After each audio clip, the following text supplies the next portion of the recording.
मैं बार बार तुमसे जब भी मैं आता हूं आज शाम के मंच में, मैं आप लोगों से एक ही बात कहता हूं, पढ़ो दिमाग को जिंदा करने के लिए। एक जिंदा दिमाग कुछ भी कर सकता है। वो आईएएस बन सकता है, वो डॉक्टर बन सकता है, इंजीनियर बन सकता है, मेंबर ऑफ पार्लियामेंट बन सकता है, प्रधानमंत्री बन सकता है, और फाइनली वो बुद्ध भी बन सकता है।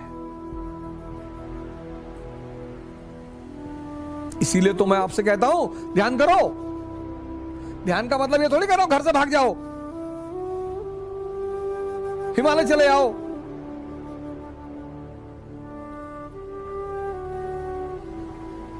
अगर एक किताब पढ़ते हो, खत्म करते हो, और उस किताब की कहानी ही तुम्हें नहीं पता। हजारों लोग मेरे पास आए, 12th की एनसीईआरटी खत्म कर दी मैंने। अच्छा, कितनी बार? 10 बार। ओहो, 10 बार जी। अच्छा, तो आप एक काम करो, रिवीजन करके 2 दिन बाद आओ। नहीं नहीं नहीं, आप पूछो। नहीं नहीं, रिवीजन कर लो। नहीं, आप पूछो। कौन है 18वीं शताब्दी का आउटस्टैंडिंग शासक? आउटस्टैंडिंग शासक ये तो नहीं लिखा है उसमें। अच्छा, महादजी सिंधिया क्यों उपलब्धियां बताओ 18th सेंचुरी में। महादजी सिंधिया और सिंधिया और होलकर के बीच निरंतर जो लड़ाई चल रही थी, उसकी वजह बताओ।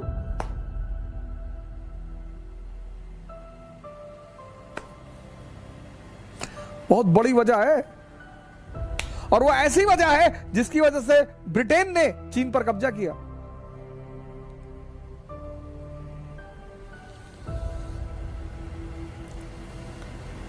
पहले चैप्टर का सवाल का जवाब नहीं दे पाते। पहले चैप्टर, पहले, तब क्यों पढ़ रहे हो? नहीं, नौजवान क्रांति में आप नहीं पढ़ा रहे हैं तो कितना पढ़ोगे?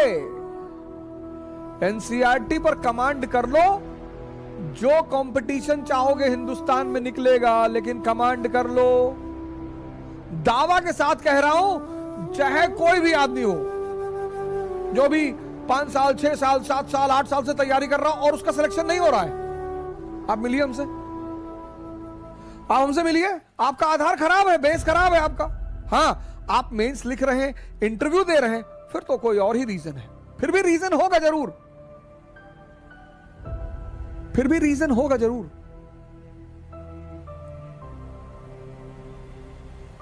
तुम्हें कहानियां ऐसी समझ में आती नहीं, तुम रटते हो, तो तुम्हारे मन को मजा नहीं आता।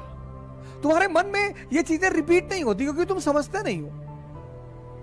बहुत सारे 90% छात्र पढ़ते हैं 10 घंटा, 12 घंटा, लेकिन जब वो पढ़ के उठते हैं तो पीछे कहानी कुछ और ही चलती है। पढ़ना जानते हैं, सेव करना नहीं जानते। जैसे तुम कंप्यूटर में सेव करते हो ना, ऐसे यहां भी सेव होता है। अब इसको जो चीजें पसंद है वो खुद ब खुद सेव कर लेता है। आपको कोई कविता अच्छी लग गई, अपने आप सेव हो जाएगी।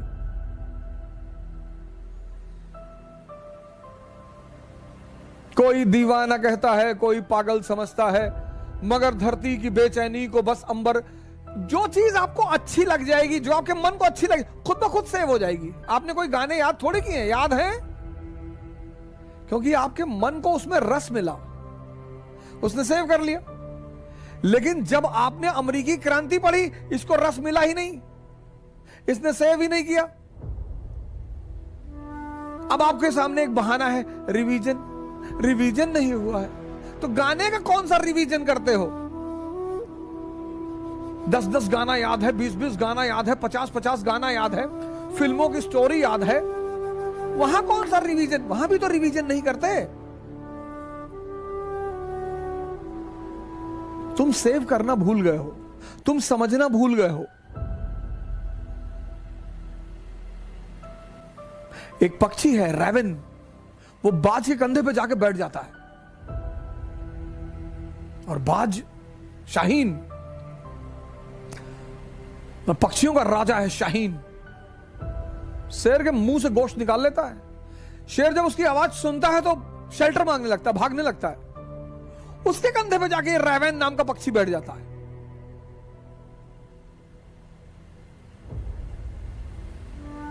तो पता है बाज क्या करता है? अपनी उड़ान बढ़ाने लगता है, उड़ान। और जैसे जैसे उसकी ऊंचाई बढ़ती रहती है, ऑक्सीजन लेवल कम हो जाता है, रेवेन को भागना पड़ता है। अपनी ऊंचाई बढ़ाओ, इतनी बढ़ाओ कि जितने लोग तुम्हें दबाना चाहते हैं उनका दम घुटने लगे, वो खुद ही भाग जाए। क्योंकि जब तक तुम कमजोर रहोगे तुम्हारा शोषण होगा। तुम किसी भी जाति के हो, किसी भी धर्म के हो, क्या फर्क पड़ता है? जब तक तुम कमजोर हो, जब तक तुम डिपेंडेंट हो, तुम्हारा शोषण होगा। नियम है, नियम है, नियम। अपनी सारी ताकत अपने में लगाओ और अपनी ऊंचाई को इतना बढ़ाओ, इतना बढ़ाओ कि तुम्हारे जितने अगल बगल लोग